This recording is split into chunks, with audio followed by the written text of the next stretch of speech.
Usap-usapan ngayon sa mundo ng showbiz ang isang kilalang aktres na ayon sa source ay nagdesisyon ng lumipat sa ibang TV network matapos ang ilang taong pananatili sa kanyang dating tahanan. Ayon pa sa nakuhang impormasyon, matagal umanong pinag-isipan ng aktres ang naturang hakbang bago tuluyang magpasya. Ayon sa source, hindi umano dahil sa alitan o tampuhan ng dahilan ng kanyang pag-alis. Sa halip, nais daw ng aktres na subukan ang panibagong yugto ng kanyang karera at tanggapin ang mga oportunidad na naghihintay sa kanya sa bago niyang network.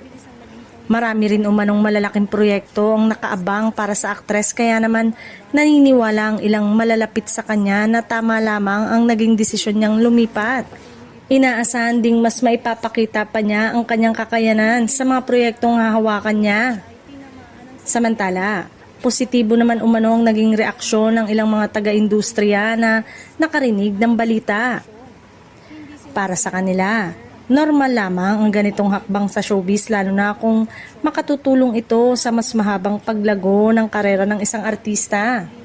Dahil dito, marami nang nag-aabang kung kailan ilalabas ang opisyal na anunsyo at kung ano ang magiging unang proyekto ng naturang aktres sa kanyang bagong tahanan.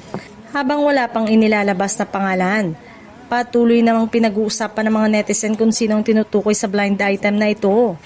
Sa ngayon, mas lalong umiinit ang usapan dahil ayon sa source, malaking pagbabago umano ang hatid ng desisyong ito sa karir ng naturang aktres at posibleng maging isa ito sa pinakamalalaking network transfer na pag-uusapan ngayong taon.